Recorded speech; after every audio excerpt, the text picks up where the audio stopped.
Relajantes neuromusculares. El tema de hoy, vamos a hablar también sobre los reversores. Y bueno, esta imagen es una referencia a lo que usualmente la gente conoce cuando uno habla de relajantes musculares, ¿no? Piensa que es un medicamento que te va a ayudar a relajarte. Y de ahí es donde vienen nuestras principales confusiones con los pacientes y con los mismos médicos. Entonces, cuando hablamos de los relajantes neuromusculares, estamos hablando específicamente de aquellos que van a tener acción a nivel de la placa motora. Recuerden bien que existe una neurona y específicamente las motoras que vienen del asta anterior van a llegar a hacer contacto con la musculatura y para este contacto se necesita de un mecanismo de despolarización y un potencial de acción para hacerse efectivos.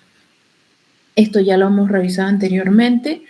En fisiología hemos revisado lo que era el potencial de acción, ¿se acuerdan de las curvas? Y en farmacología hemos revisado la parte más específica de estos medicamentos, lo que es clasificación, lo que es el mecanismo de acción. Hoy día no nos vamos a centrar específicamente en eso. En anestesiología lo que me interesa a mí, como les explico en cada tema, mi relevancia clínica con ustedes, que van a ser futuros médicos generales. La relevancia es que ustedes sepan utilizarlos, para qué se utilizan, y si lo escuchan o si han escuchado anteriormente de alguien que ha utilizado esto o ha tenido alguna complicación, sepan guiarse específicamente de qué buscar, ¿no?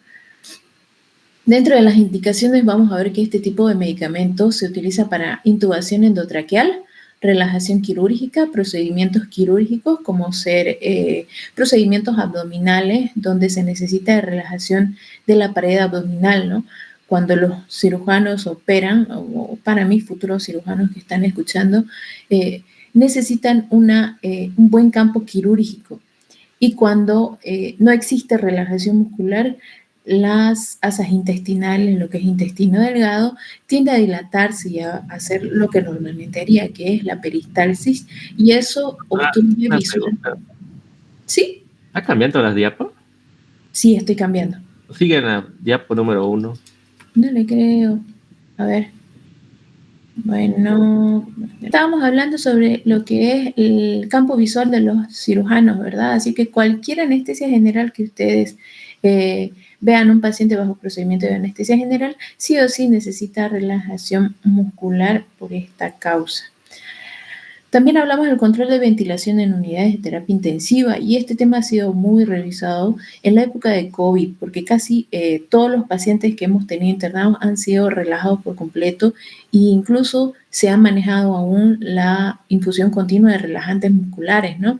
Esas pequeñas bombitas que ven al lado de los pacientes en la unidad de terapia intensiva cuando están llenísimos de equipos de venoclisis, de sueritos, 5 o 6 trípodes sujetando infusiones para un mismo paciente, era prácticamente eso. Una de esas bombitas llevaba un relajante muscular que permitía que el paciente se encuentre completamente inmóvil para poder ventilarlo y así hacer efectiva la ventilación pulmonar en los pacientes de COVID, ¿no? Que era su alteración más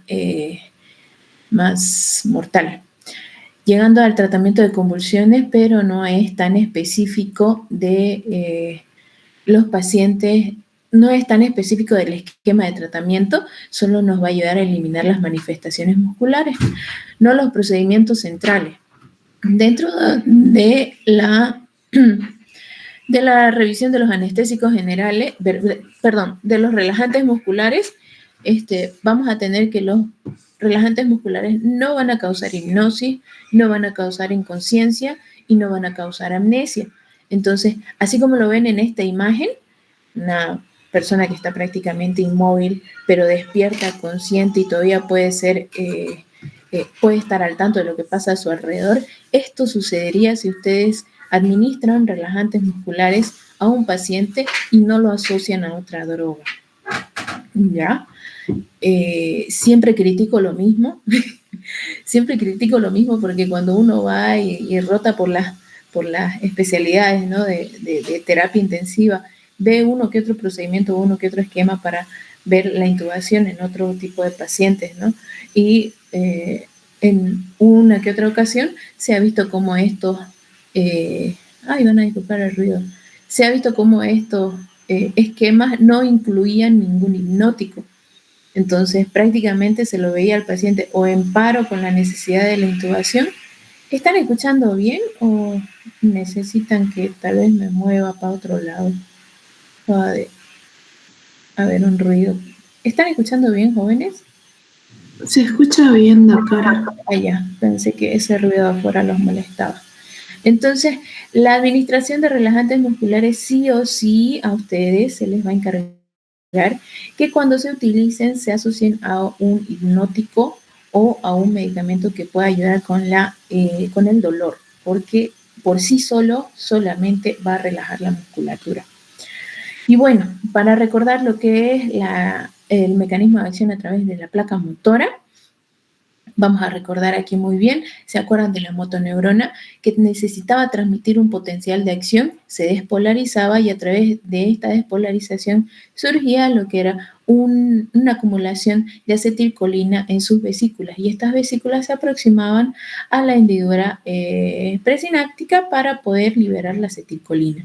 Esta una vez liberada, se perdió el mouse, ahí está. Esta una vez liberada podía, gracias a la acetilcolinesterasa, dividirse en dos para nuevamente volver a ingresar a la célula para poder formar nuevamente acetilcolina.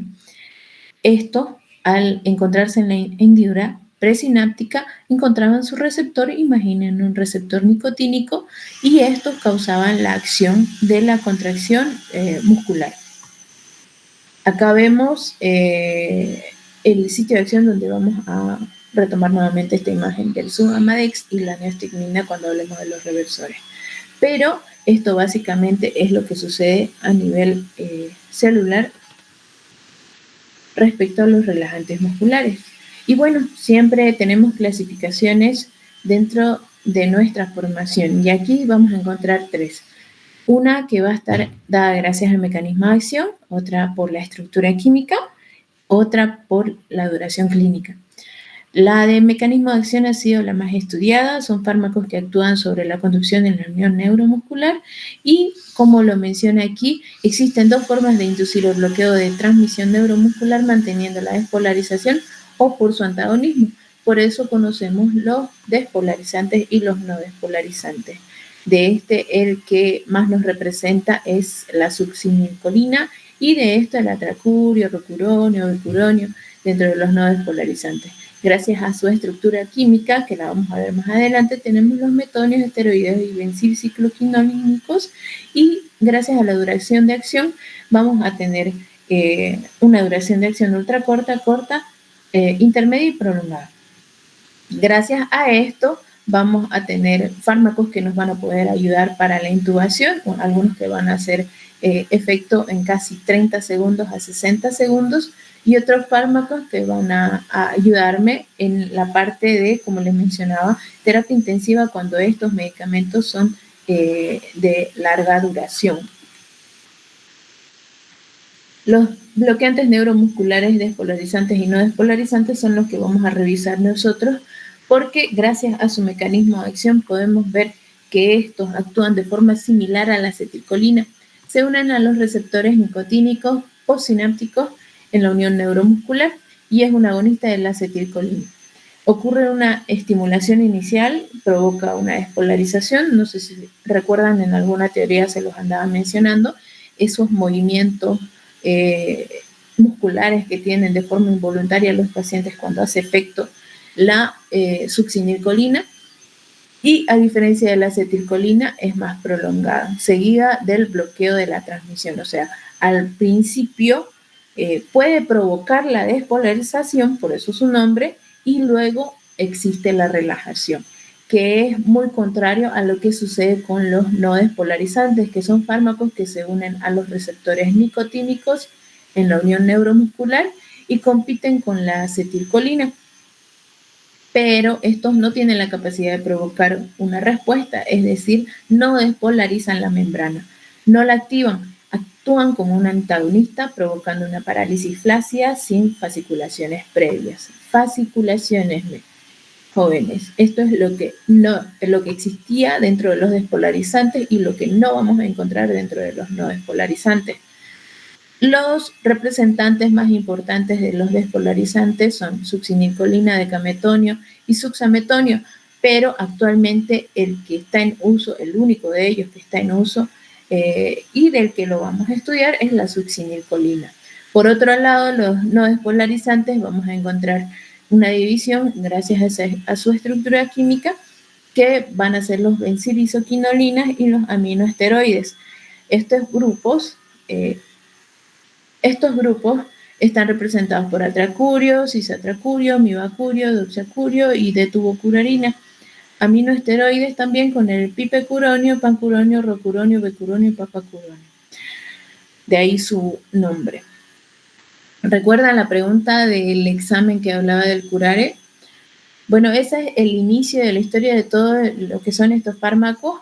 Desde entonces, desde 1906, si no me equivoco, esta droga ha sido descubierta gracias a los viajes que empezaron a hacer, más o menos sería 40 y algo, a los viajes que empezaron a hacer hacia América Latina, ¿no? Los aborígenes, los indios empezaban a utilizar lo que se encontraba a su mano, que eran que eran sustancias encontradas en la naturaleza, en las hojas, en las plantas. Y en esta situación, ellos utilizaban una sustancia que se impregnaba en la punta de sus flechas.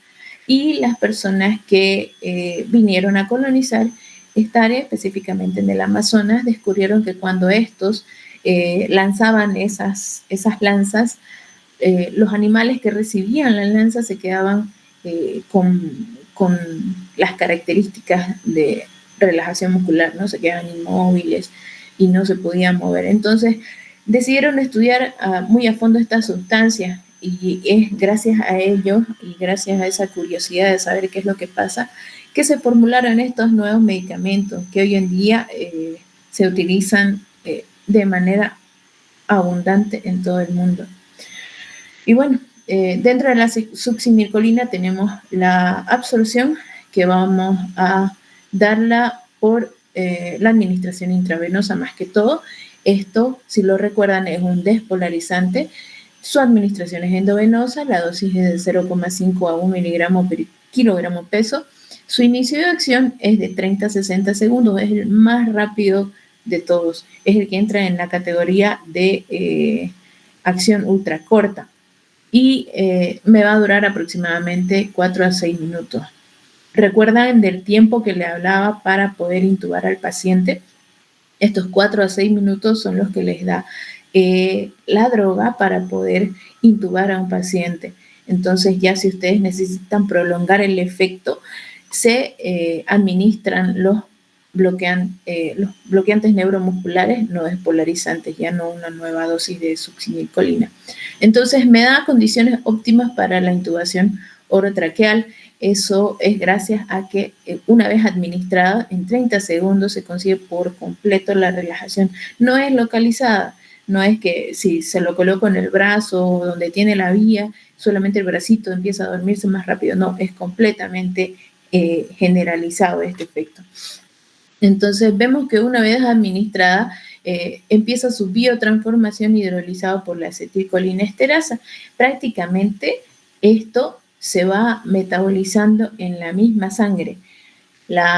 Los metabolitos que produce son la butilcolinesterasa y la pseudocolinesterasa, que gracias a Dios ya no tienen efecto. Entonces la relajación, que me demora unos 4 a 6 minutos en hacer efecto, y tarda por su biotransformación, que es súper rápida, gracias a la acetilcolinesterasa en degradarse, y estos metabolitos no tienen acción.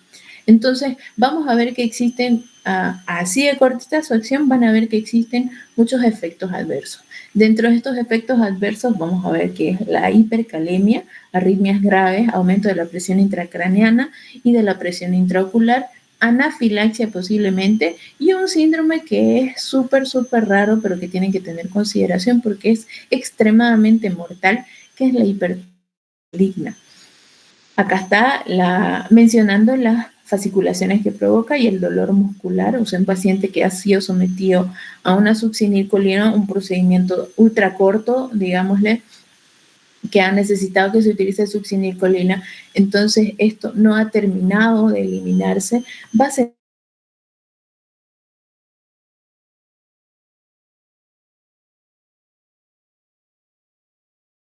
donde al menos se vaya a mantener al paciente por un tiempo mayor,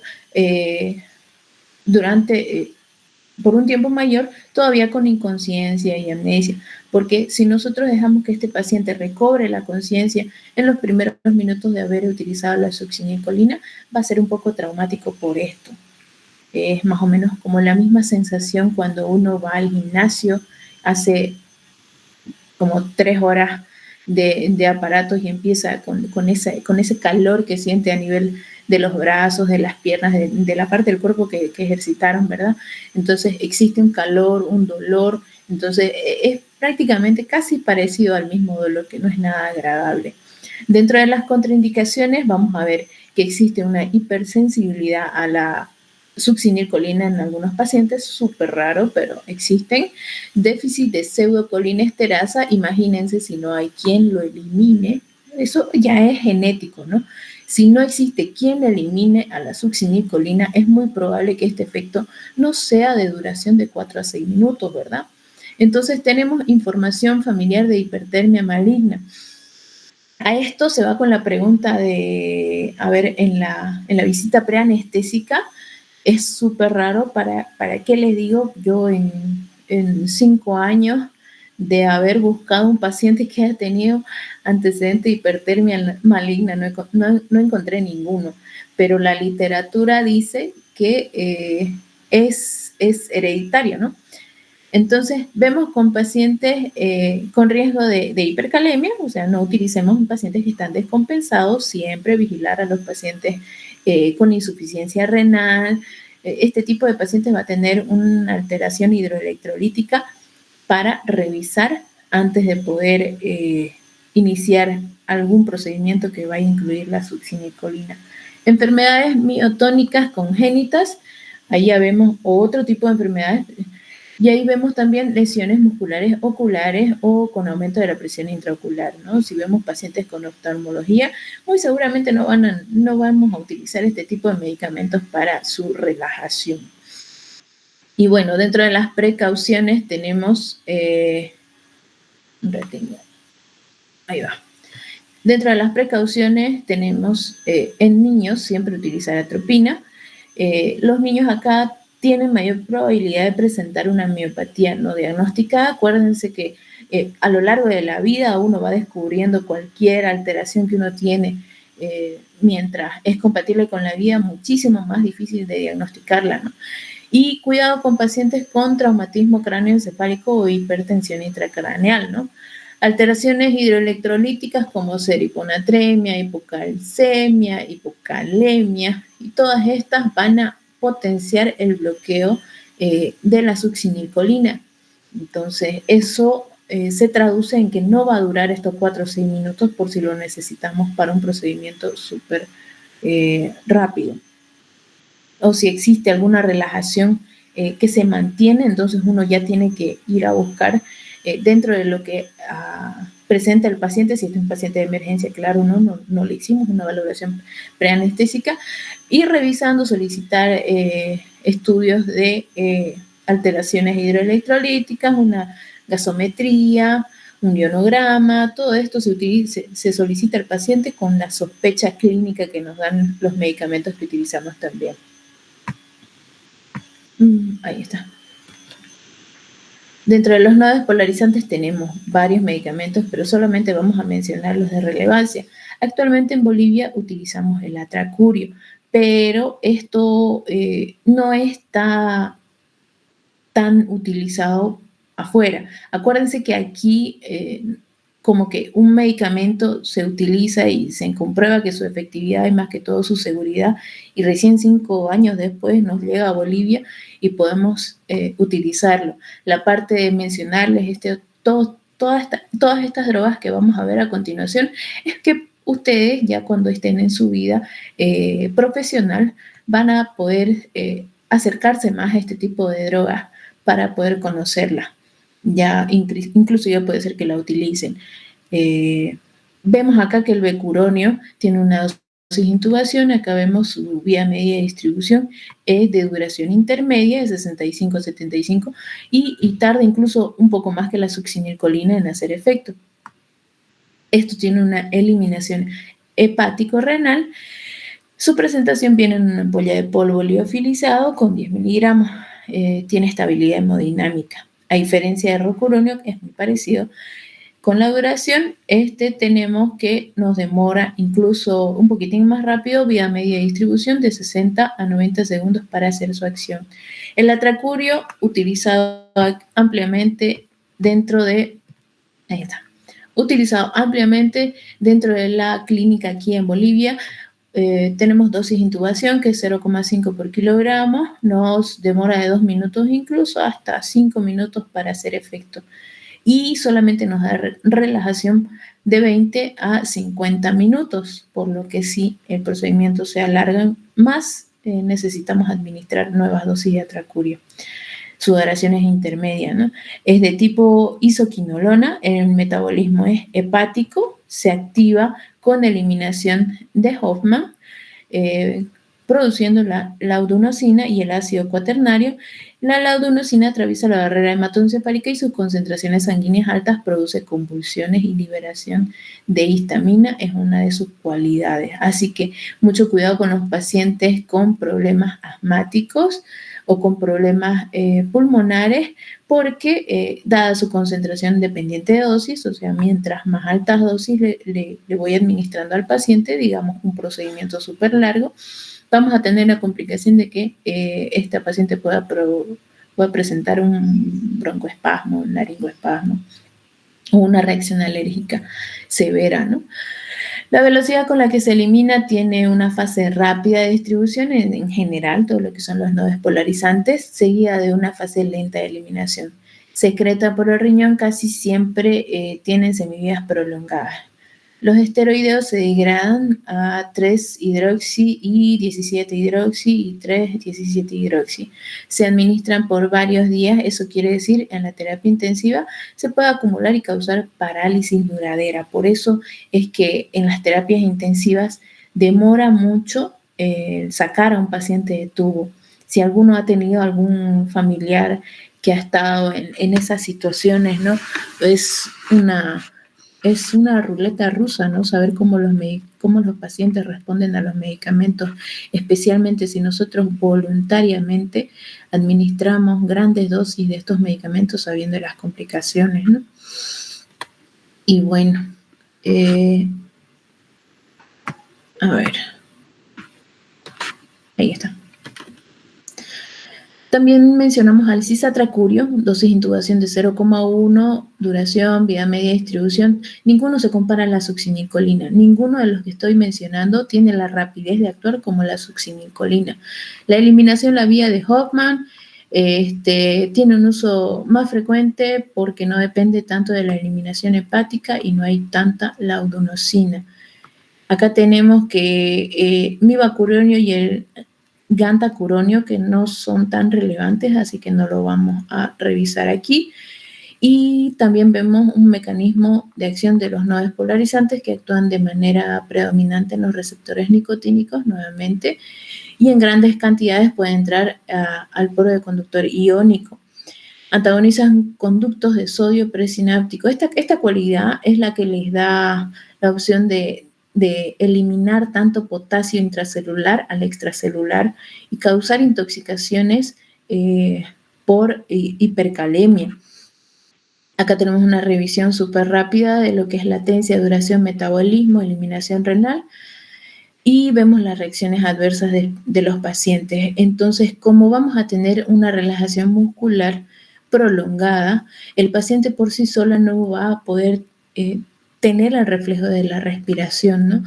La apnea prolongada es una de las reacciones adversas de esta droga y si la utilizan, siempre prepárense un material de vía aérea disponible, Ustedes ya saben, el AMBU ni siquiera necesita un oxígeno al lado de ustedes, y ténganlo a mano porque solamente dándole ventilaciones las acetilcolinesterasas hacen su trabajo y se elimina por completo este tipo de drogas para poder mantener a su paciente con vida hasta que recupere la función muscular. No siempre todo se soluciona con tubo, ¿no? A veces solamente necesitan ventilar al paciente. Hipotensión arterial, miopatías en pacientes de la UCI e hipertermia maligna. Hablando de los bloqueantes neuromusculares, vemos aquí que existe dentro de los despolarizantes un bloqueo en fase 1 y un bloqueo en fase 2. Esto se debe en la fase 1 a una que también llamada despolarizante, es una reacción con el receptor nicotínico para abrir el conducto y causar despolarización de la placa motora terminal. La succinicolina no se degrada eficazmente en la sinapsis, por lo que las membranas que las mantienen despolarizadas no responden a impulsos. Entonces vamos a tener una parálisis completamente flácida. Y luego viene el bloqueo en la fase 2, la desensibilización. La membrana no puede despolarizarse nuevamente con facilidad porque ésta se desensibiliza y los conductos actúan como si estuvieran en un estado de cierre prolongado. Entonces, estamos viendo acá una de las complicaciones de esta droga, ¿no? Y mientras todo esto sucede, mientras ustedes ventilen a su paciente con una frecuencia de una ventilación cada 6 segundos, es muy posible que todo esto se resuelva. Ya han visto que el más prolongado de estos dura aproximadamente 50 minutos. Solito los pacientes despiertan y vuelven a respirar espontáneamente. Dentro de los antagonistas de los bloqueantes neuromusculares tenemos el Sugamadex, que si mal no recuerdo, hace un año, son drogas que no encontramos comúnmente en Bolivia. Y los anticolinesterásicos, estas sí las vamos a encontrar, pero a diferencia de esta, para los no despolarizantes, la neostigmina, la piridostigmina, la fisostigmina y el hidroponio son útiles para revertir el efecto de los relajantes musculares. Por otro lado, como esta droga no la encontramos mucho en Bolivia, tenemos que es una gamma ciclodextrina modificada, antagonista, funciona como un antagonista selectivo, tarda de 2 a 3 minutos en hacer efecto, revierte sus bloqueos profundos y encapsula los bloqueantes neuromusculares. Su eliminación es renal y más que todo me va a servir para el rocuronio y becuronio. Los anticolinesterásicos, vamos a ver que tienen una unión reversible a la acetilcolina, los órganos fosforados, parecido al ecotiofato. Acá está mal, estos no son reversibles, por eso está la emergencia de su uso. Por eso está la emergencia de su uso, porque estos de acá no son reversibles. Efecto parasimpático miméticos y la administración con anticolinérgicos siempre, porque causan bradicardia profunda. Entonces se asocia normalmente a atropina, escopolamina, iosina o burundanga. No sé si alguien recuerda esto.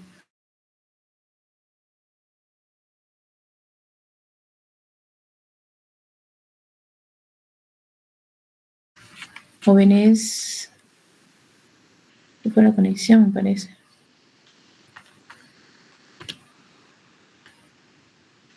¿Alguna pregunta? No, sí lo estamos escuchando, pero no había escuchado, doctora. Burundanga. En Centroamérica creo que lo utilizan para drogas en los clubes nocturnos, ¿no? Donde usualmente, ¿cómo se dice? Secuestran mujeres y luego las llevan para otros lados. En Centroamérica lo escuché de esa forma. Es posible que más adelante, ya cuando ustedes dominen el sistema de salud de Bolivia, los futuros ministros, cardiólogos, emergenciólogos, estas drogas ya sean de alcance de ustedes. Entonces, esa es la relevancia de revisarlo hoy, ¿no? En el futuro se les va a aparecer, alguien los va a mencionar y es posible que existan esas situaciones aquí en Bolivia. ¿Qué pueden ver en la imagen? ¿Estoy compartiendo imagen? Me salí de su ventana. ¿Qué alcanzan a ver, chicos, para poder continuar? Yo no veo nada, doctora. No se ve nada, doctora. Eso es lo que... Ahí tenemos problemas. Anestésicos locales, dice doctora. Buenísimo. Entonces seguimos con la parte de anestésicos locales. Avanzamos en 30 minutos súper rápido. Vamos, ¿alguna duda con los relajantes musculares?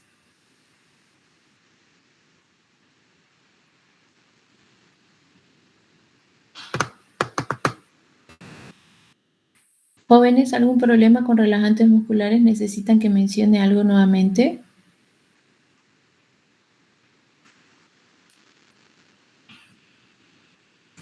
No. Está todo bien, gracias. Todo bien. Bueno, entonces vamos a continuar con los anestésicos locales. Este tema es un poquitín más largo que el anterior. Dentro de los relajantes musculares solamente encontrábamos 2 divisiones, ¿no? Pero estos anestésicos locales han sido sumamente estudiados desde sus inicios. Si no me equivoco, en 1600 a 1800 existieron los indicios de las drogas que llegaron a evolucionar en anestésicos locales. La cocaína es una de las drogas desarrolladas gracias al estudio de estos anestésicos locales. Ha sido muy mal usada, ¿no? Acá, listo. Acá tenemos una diferencia dentro de lo que es anestesia, analgesia, anestésicos locales. La anestesia es la insensibilidad de un organismo o parálisis de la sensibilidad, anulación temporal de todas las cualidades sensoriales periféricas como tacto, temperatura o dolor. Y eso mismo, la analgesia, falta o disminución de las sensaciones dolorosas que no afecta a los demás sentidos. O sea, uno puede todavía escuchar, sentir todo. Y los anestésicos locales, que es el grupo en el que nos vamos a centrar hoy día, que son compuestos químicos que bloquean de forma reversible la conducción nerviosa sensitiva, motora o autónoma, cuando se inyectan o aplican cerca de un tejido nervioso sin alterar el nivel de conciencia. Y bueno, ustedes recordarán en algún momento cuando fueron al odontólogo y necesitaron algún procedimiento que necesitaba anestesia, existía esto, ¿no? El bloqueo a nivel de la conducción sensitiva, que era lo que les provocaba la falta de dolor, a nivel motora, porque sentían que esa región del cuerpo, en este caso esa región de la boca, no se podía mover, incluso de la misma forma que antes se hacía, y el bloqueo de la conducción autónoma. Y existen varios grados de esto, ¿no? Y vamos a ver a continuación. Dentro de la definición tenemos que es un bloqueo de la conducción nerviosa de forma específica, temporal y irreversible sin afectar la conciencia. Entonces, acá la palabra es reversible. ¿Y qué es lo que se espera? Al menos cuando uno va al médico y necesita un procedimiento, se espera que esto, cuando termine, vuelva yo a recuperar las mismas funciones que yo tenía antes de acudir al médico, ¿no? Entonces, también Katzun menciona dentro de su terminología la pérdida de la sensibilidad en una región limitada del cuerpo, la región que nosotros vamos a colocar este medicamento, y esto se logra mediante la interrupción del tráfico neuronal aferente a través de la inhibición de la generación o propagación de impulsos. Acuérdense que estamos hablando de la interrupción del mismo potencial de acción de la anterior diapositiva, pero en otro sitio. Y acá vemos la misma referencia, ¿no? Lo primero que se sintetizó fue la cocaína de este grupo de medicamentos. Dada su alta adicción que provocaba dentro de las personas, poco a poco se fue modificando la estructura química de estos medicamentos, y de ahí es donde nacieron todo el resto de nuestros medicamentos que vamos a ver en la clasificación. Entonces, ¿para qué nos sirve esto? Tenemos que, estos nos ayudan en la anestesia regional, analgesia perioperatoria y atenúan la respuesta simpática a la intubación orotraqueal y un grupo de ellos también va a funcionar como antiarrítmicos. Pero ¿cómo podemos utilizarlos? Algunos de ellos se van a poder administrar por vía tópica en el caso de sprays, por ejemplo, tenemos sprays de rocuronio, donde estos se administran a nivel oral sobre la lengua para disminuir la sensibilidad de la lengua cuando se realizan estudios, ¿cómo se llama? Estudios de endoscopía superior, ¿no? Entonces, la vía tópica me sirve para poder administrarlo en la superficie. Por infiltración vamos a ver que esto a través de una jeringa podemos administrar a los pacientes el bloqueo de Bier. Muy probable que no hayan escuchado de esto antes. Esto es un procedimiento anestésico donde se puede decidir bloquear entre un brazo, puede ser una pierna, un brazo. Se le realiza un exsanguino, eso significa que voy a tratar de escurrir, como por así decirlo, toda la sangre desde distal a proximal y gracias a un catéter, a una bránula, una simple bránula colocada en el intravenoso, administro lo que es el anestésico local en todo lo que es el trayecto venoso del brazo. Claro, esto está que en la parte proximal del brazo se coloca algo parecido a un torniquete y este torniquete me ayuda a evitar el paso del anestésico local a nivel central, ¿verdad? Entonces, ¿cuál es la acción del anestésico local en el bloqueo de Bier? Atraviesa lo que es la estructura, se absorbe y existe un adormecimiento por completo de lo que es la mano, el antebrazo o el codo o toda la región que esté por debajo del torniquete. Entonces, el bloqueo de Bier es el único procedimiento que se realiza en anestesia donde se introduce un anestésico local en el intravenoso. Claro, esto está que necesita sus tiempos, ¿no? No puede ser liberado el torniquete hasta antes de los 20 minutos para que no exista riesgo de toxicidad por la absorción intravenosa del medicamento. Ahora hablamos de bloqueo de campo, también se lo utiliza utilizado por cirujanos, el bloqueo epidural o peridural o anestesia raquídea o espinal. Acá vemos la forma de la estructura química del medicamento. Tiene un polo lipófilo, una cadena intermedia que los une a ambos, junto con el polo hidrófilo. Y acá tenemos unas generalidades del mecanismo de acción. Bloquean la transmisión del impulso nervioso, pero más específicamente, si nos vamos a una visión más molecular, vamos a ver que los anestésicos locales en su composición pasan de una forma ionizada, se descompone para poder atravesar la membrana. Esto, claro está, que es por su estructura lipófila. Una vez atraviesa la membrana, pasa a su forma iófila y esta puede recién por dentro causar el efecto a nivel celular dentro del receptor. Se unen a la porción interna de los canales de sodio. La base no ionizada ingresa a la célula y la base ionizada se une al receptor canal de sodio. Ahora, existe todo un mundo detrás de esto. ¿A qué me refiero? Se ha estudiado lo que son los anestésicos locales desde su composición, su pK, el pH que ellos tienen, porque esto ayuda a que el medicamento pueda atravesar muchísimo mejor, llegue al sitio de acción muchísimo mejor o incluso pueda mantener por mucho más tiempo el bloqueo de la transmisión del dolor. Entonces, existe la estructura lipófila y su clasificación gracias a esta, y esto le da la cualidad a los medicamentos para poder hacer su acción. Bueno, Tenemos primero que gracias a la estructura que cada fibra nerviosa posee, tenemos las que se bloquean de menor diámetro, las fibras del dolor A, delta y la C, y según su grosor vamos a encontrar que las de tipo A, delta y la C van a ser las más rápidas para el bloqueo. Estas son las más delgaditas, las más pequeñas, y según su estructura con mielina o sin mielina va a ser posible que esto sea más rápido.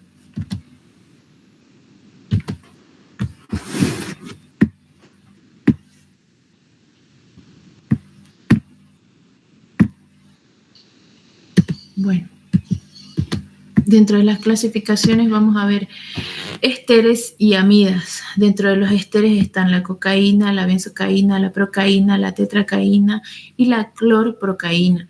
Y las amidas, las que más utilizamos en anestesia, la bupivacaína, la levobupivacaína, lidocaína, mepivacaína, prilocaína, ropicaína y etidocaína. Estos, gracias a su composición química tipo estero, tipo amida, van a tener mayor estabilidad, relativamente estables para las amidas y más estables para los ésteres. Dentro del metabolismo vamos a ver que tienen colinesterasas dentro de los ésteres, y dentro de los amidas está la ruta hepática con enzimas microsómicas de la P450. El metabolismo va a ser se descomponen en lo que es el PABA, el ácido P-aminobenzoico, y el que va a causar más alergias va a ser los de tipo éster más que los de tipo amida. Entonces, dentro de ese grupo está la cocaína.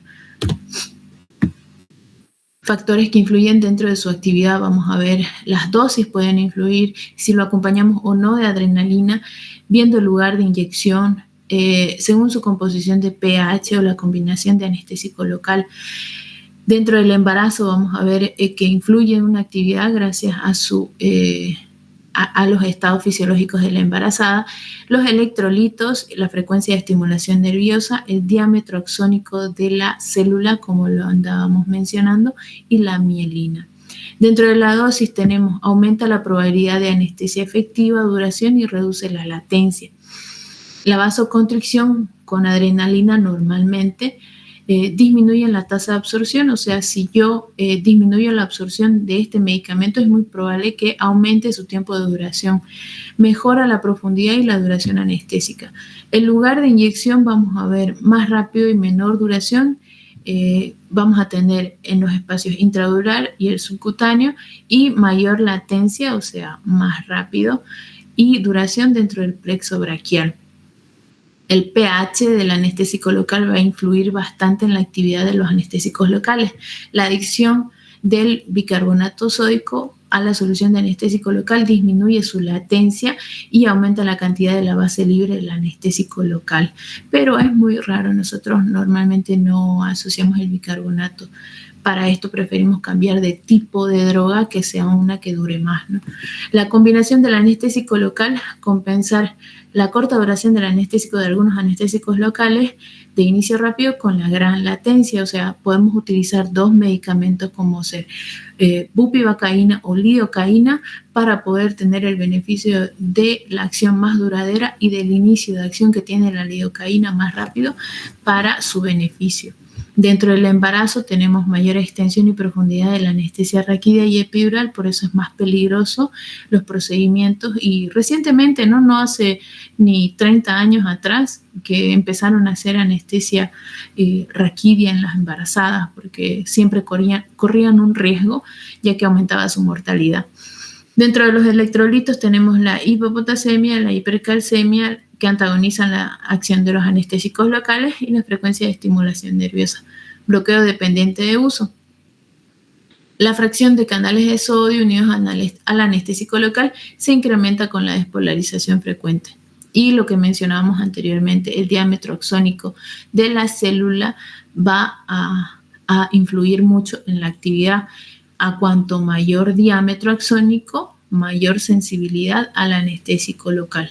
Y la mielina, a mayor cantidad de mielina, mayor sensibilidad al anestésico local. Entonces tenemos propiedades físico-químicas de los anestésicos locales. ¿Qué es lo que me va a dar su potencia, no? Acá tenemos bases débiles comercializadas a un pH ácido, proporcionándole su estabilidad química y su solubilidad. Esto más que todo para el comercio de la droga. Pero acá vemos lo que nos interesa a nosotros, ¿no? ¿Qué es lo que le va a dar la potencia clínica a estos medicamentos? Va a ser su liposolubilidad. Ya acá tenemos una tablita que nos puede ayudar a ver. La latencia de este medicamento, qué tan rápido va a funcionar según el pK. Acá hablamos. El mayor de ellos va a ser el de procaína, pero normalmente existe una relación. Cuanto más alto su pK, más corta la duración del anestésico local. Cuanto más bajo, tiende a ser más larga. Dentro de la liposolubilidad es la potencia clínica, o sea, qué tan fuerte va a ser la droga. Y acá vemos que una de las más fuertes va a ser la bupivacaína. La etidocaína no la tenemos aquí, no hay mucho por qué mencionarla. La bupivacaína, que es una de las más potentes dentro del mercado hoy en día en Bolivia. Y hablamos de la duración también. Cuánto tiempo me va a durar cada una de estas drogas, porque normalmente son súper rápidas. Hablamos de la duración de la unión de proteínas y acá vemos la tablita. Tenemos el 5% y la que más se une de todas ellas es la bupivacaína. Y bueno, no está de más revisar eso.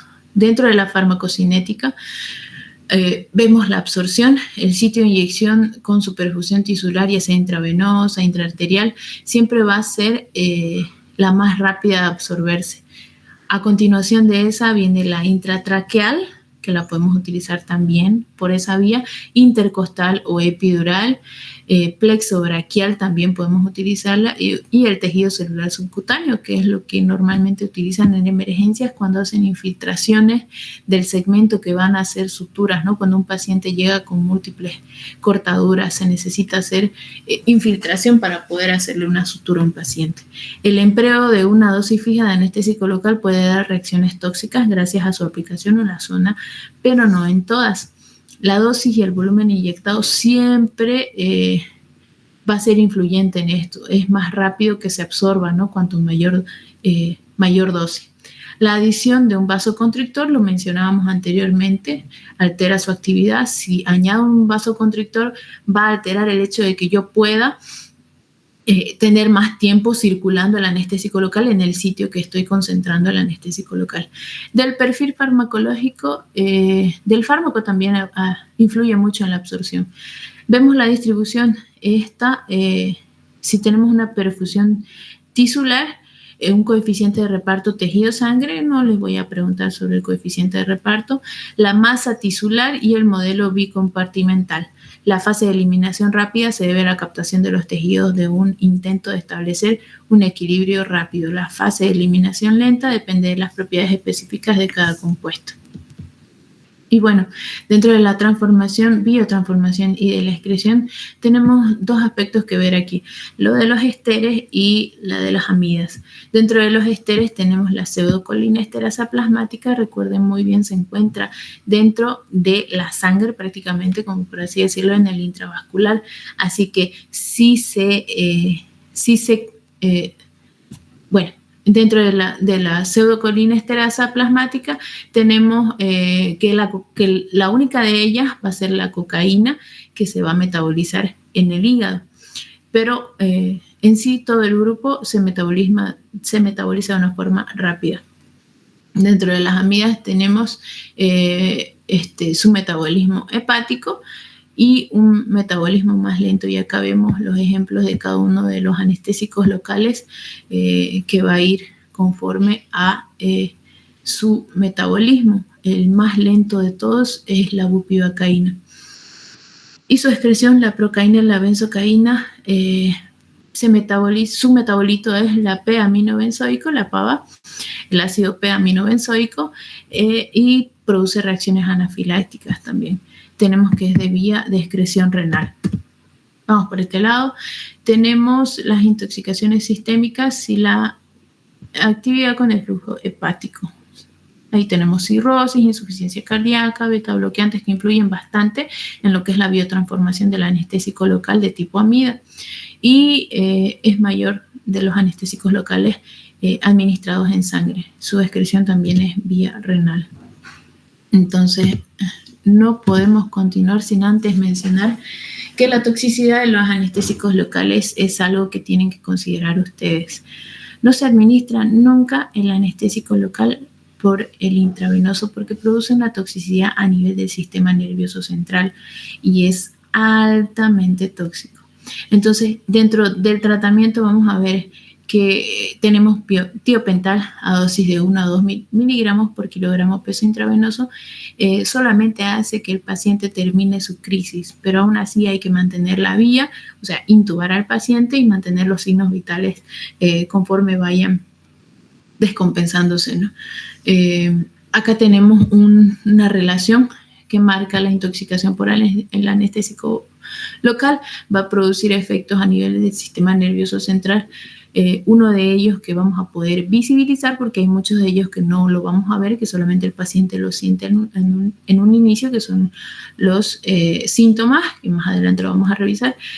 Provocan convulsiones. Estas convulsiones me van a provocar también acidosis metabólica, respiratoria. Todo esto se me va a desencadenar en un aumento de la toxicidad del sistema nervioso central y nuevamente la intoxicación por el anestésico local. Estos son los pasos que sigue el anestésico local para poder descompensar al paciente, ¿no? Existe una acidosis metabólica, una respiratoria, aumento de la concentración de dióxido de carbono, aumenta el flujo cerebral y esto nos da una consecuencia negativa porque aumentando el flujo cerebral va a aumentar la intoxicación por el anestésico local. Entonces llega al sistema nervioso central más rápido y causa nuevamente su intoxicación. Tenemos que baja el pH intracelular y disminuye la conversión, ¿se acuerdan? Del anestésico local que se convierte de su forma ionizada a la no ionizada. Entonces esa conversión que vamos a tener va a aumentarse y entonces eso va a hacer que se pueda introducir más rápidamente al intracelular y se acumula. Entonces ahí vemos que es una cadena de sucesos que van y que no se puede detener y que es sumamente letal. Dentro de la toxicidad a nivel encefálico, vamos a ver, acá están los signos y los síntomas.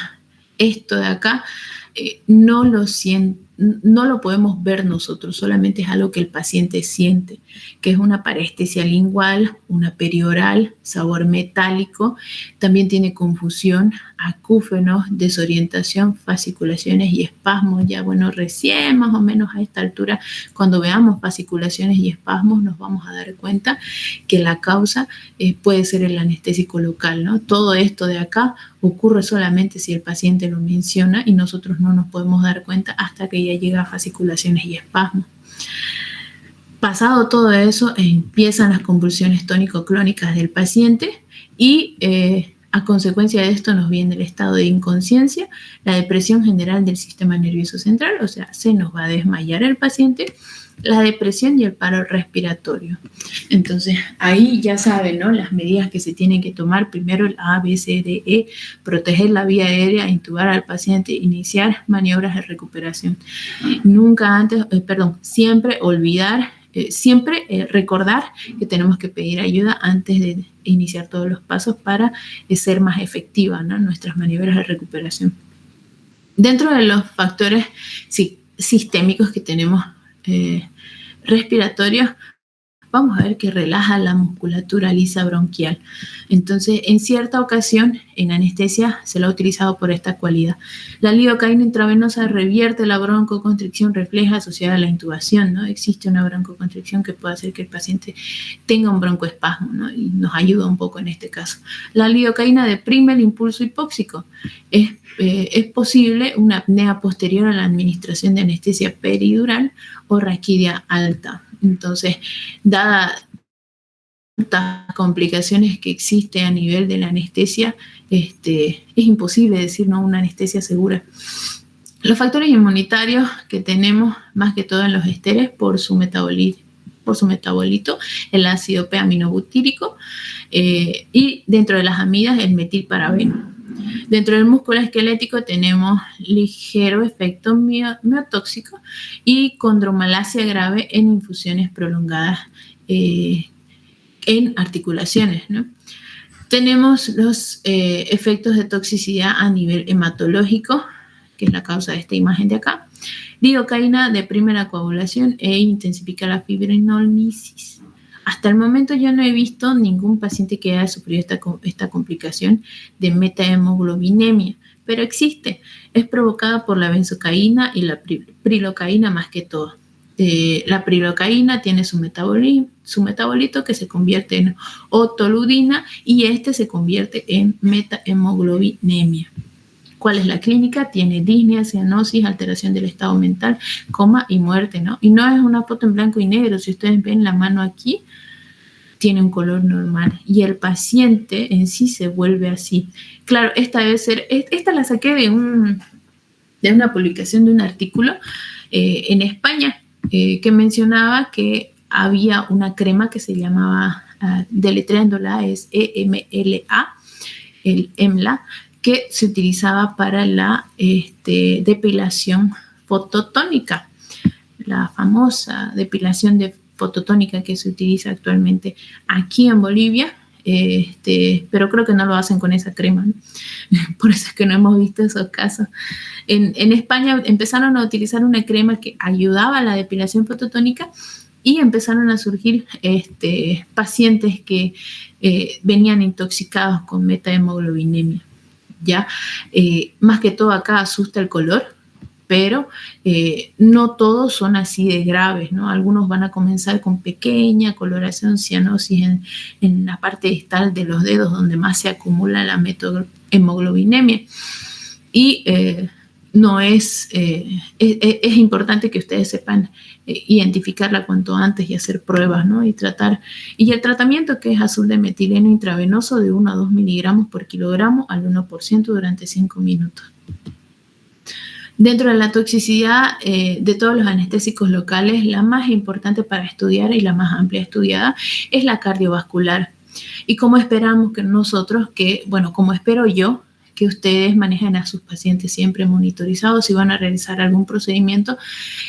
Vemos acá efectos cardíacos directos que van a identificar en su monitor, ¿no? Disminución de la tasa de despolarización de los tejidos, de conducción rápida de fibras de Purkinje y del músculo ventricular, que nos va a traer una duración del potencial de acción y un periodo refractario disminuidos, y las alteraciones en el electrocardiograma, que van a ver un aumento del intervalo PR y una duración del complejo QRS alterada.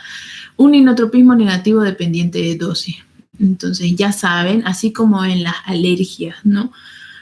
Teníamos la práctica con la estudiante que estábamos con el caso de la reacción alérgica, ¿no? Si no suspendemos la infusión, es muy probable que no se llegue a solucionar el problema, ¿no? Si identificamos una alergia, si identificamos una intoxicación, lo más pronto a realizar es dejar de administrar este medicamento. Si yo estoy en la mitad de un procedimiento y estoy administrando algo tan peligroso como ser lidocaína o bupivacaína, empiezo, ¿no?, a mencionar los signos, los síntomas que el paciente puede empezar a sentir y que yo no puedo ver, ¿no? Está sintiendo adormecimiento de la lengua, está todo bien, uno le charla para ver si su charla todavía es orientada del paciente, ¿no? Entonces vemos efectos vasculares también a nivel periférico. Estos efectos también llamados bifásicos, ¿por qué? Porque producen una vasoconstricción y producen una vasodilatación, siendo la cocaína siempre es vasoconstricción. Pero estos dos efectos me van a traer complicaciones graves, como ser hipotensión severa en este tipo de pacientes. Y ya, dada que es tan brusca todo el sistema vascular, entonces llega a ser brusca como para causar una de las causas de paro cardíaco. Acá tenemos la lista de fármacos, tenemos una lista de dosis. Con las dosis no se preocupen bastante. Yo no les voy a preguntar acerca de las dosis de los medicamentos. Estas solamente están de referencias por si las van a tener guardadas esta información en algún momento. Me gustaría mucho que revisen. Acá tenemos los medicamentos, siempre van a venir etiquetados en la parte de adelante si van a tener adrenalina o si no van a tener adrenalina. Siempre lean muy bien la etiqueta. Vamos a ver lidocaína, que con 4 miligramos, ejemplo, lidocaína, que con 4 miligramos por kilogramo peso, mi paciente en una droga sin adrenalina es seguro administrar. O sea, hasta ahí tengo que llegar, no es más que eso. La misma lidocaína con adrenalina, hasta 7 miligramos por kilogramo peso puedo administrar sin sufrir efectos sistémicos de toxicidad, ¿verdad? Entonces, acá tenemos también que para llegar a convulsiones, vamos a ver 14 miligramos por kilogramo peso de paciente. O sea, si yo administro toda esa cantidad de anestésico local, es muy probable que llegue a absorberse y que llegue a causar convulsiones en mi paciente, o sea, efectos de toxicidad a nivel del sistema nervioso central. Y ustedes han visto, a ver, 14 miligramos, pónganle a 10 miligramos por kilo, unos 700 miligramos, un paciente de 70 kilogramos. Entonces, si vemos una ampolla, uno de los frascos normales de lidocaína tiene alrededor de, está al 0,2%, cada uno es 100, está con 200 en 5 ml, hasta 400 miligramos podemos tener en un frasco de lidocaína. O sea, no está tan lejos de la dosis tóxica que vamos a encontrar en el paciente. Ahora, imagínense que pasó mala suerte, esos 400 en vez de llevarlo a infiltración, ustedes lo administran en el intravascular. Entonces, no necesitamos, si está administrado en el intravascular, no necesitamos llegar hasta los 700 miligramos para causar las convulsiones. O sea, eso es incluso más rápido porque la absorción se está haciendo súper rápida. Entonces tenemos la toxicidad sistémica a nivel cardiovascular, la seguimos estudiando. Los pasos que va a tomar va a ser taquicardia e hipertensión, luego llega a una depresión miocárdica, pasa por un bloqueo tipo shock y luego llega al paro cardíaco. La bupivacaína intravenosa es sumamente tóxica a nivel cardíaco. Entonces es importante que sepamos identificar este tipo de problemas antes de continuar con las infusiones o con alguna infiltración masiva que lleguemos a hacer con el paciente. Reanimación difícil, es súper difícil y resistente a fármacos. Es que suceda esto durante la anestesia raquídea. La continuación de esto, en probabilidades, es muy probable que suceda a nivel de bloqueo de nervios periféricos. Y después de esto, la probabilidad se va a nivel de la anestesia peridural, o sea, es más frecuente en anestesia raquídea. Durante el procedimiento quirúrgico, el paciente puede presentar estos síntomas hasta durante el procedimiento quirúrgico, o sea, inmediatamente después de la administración, en un 62% de las personas. Hasta incluso tras la cirugía, imagínense unas 2 horas a 3 horas después, en un 15%, es sumamente raro. Entonces, ¿qué signos vamos a ver? El más común de todo es la asistolia, con un 58%, y su supervivencia es del 65 a 69. Es más rápido que salga un paciente del paro si se encuentra en asistolia. Si encontramos al paciente con fibrilación ventricular, que salga del paro es más baja su probabilidad, alrededor del 19%. Y el resto de las probabilidades se centran ya en pacientes que sufren bradicardias extremas o actividad eléctrica sin pulso o taquicardia ventricular, que nos agrupan el 23% de los pacientes. Ahora me dirán, ¿cuál es el tratamiento de todo esto? ¿Existe un tratamiento? Sí, existe un tratamiento, pero es sumamente raro encontrar en cualquier farmacia cerca de instituciones. Y dado a su alto costo, no es normal tenerlo en quirófano, aunque deberíamos tenerlo en quirófano listo para alguna eventualidad o alguna complicación.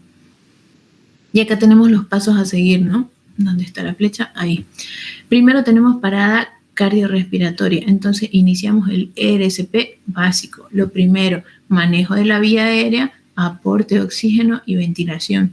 Y después entramos al soporte vital cardíaco avanzado, que ya hablamos de la solución lipídica, de cómo administrarla, las dosis y cómo deberíamos repetirlo, porque acuérdense que es una infusión y que para que este medicamento se elimine, necesita salir del intravascular. Mientras se mantenga en el intravascular, va a seguir provocando todo este tipo de reacciones alérgicas. Bueno, reacciones cardíacas del sistema nervioso central. Acá tenemos una imagen que les puede ayudar. Nos habla de la iniciación del pKa, duración, unión a proteínas, potencia, toxicidad, concentraciones y dosis máxima de los medicamentos principales, ¿no?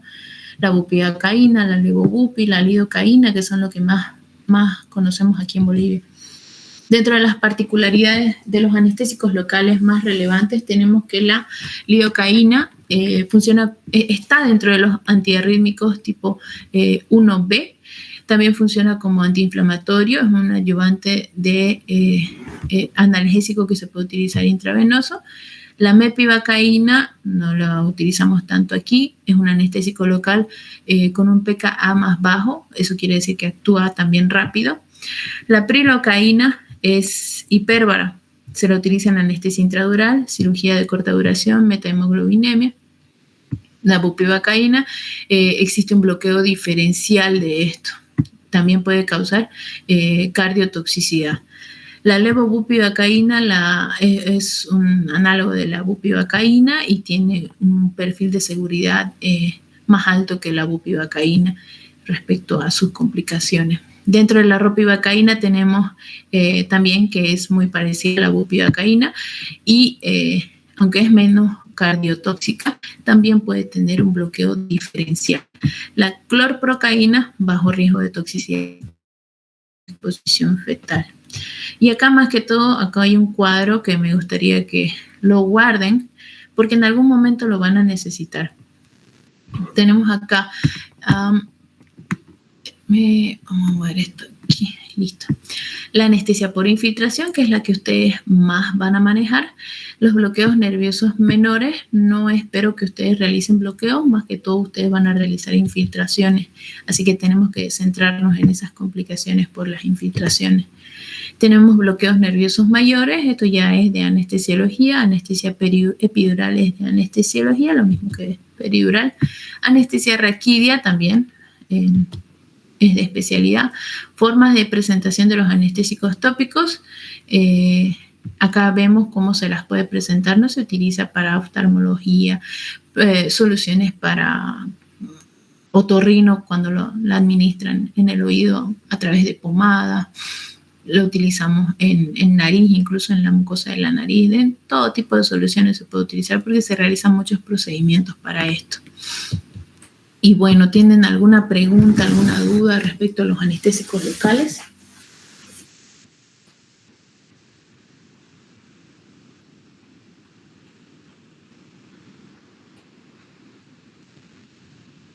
Jóvenes.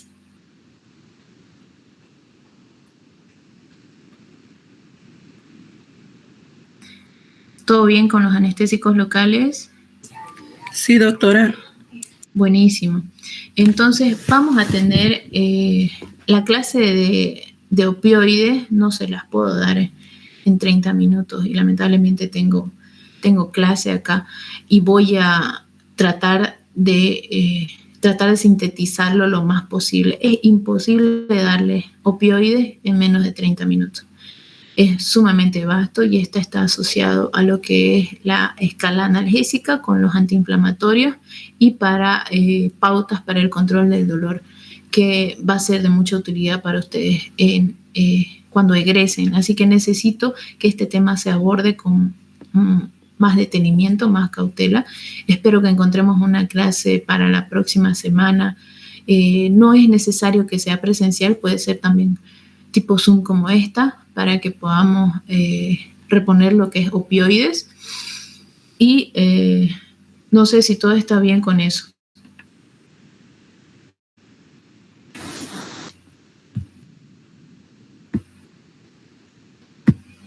Está bien, doctora.